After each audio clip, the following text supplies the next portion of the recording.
Welcome to Mechanic. Today we have our 2016 BMW i3.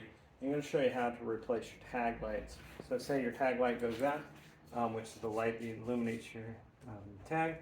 We have two here on the side, and I'll show you how to replace them. They're fairly easy to do.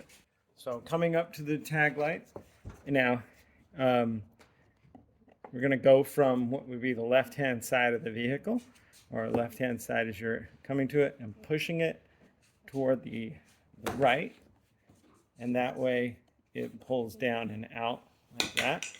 And then you just be able to unhook the electrical connection and get a new light put in there. This is an LED light, so you replace the whole unit. And then putting it back in, whether either one, the same connection, and then being able to put it on the left-hand side and then press up on the right-hand side when you push it back in. And that's how you would replace your tag lights on your BMW i3. Thanks for watching Mechanic, where you can be the mechanic.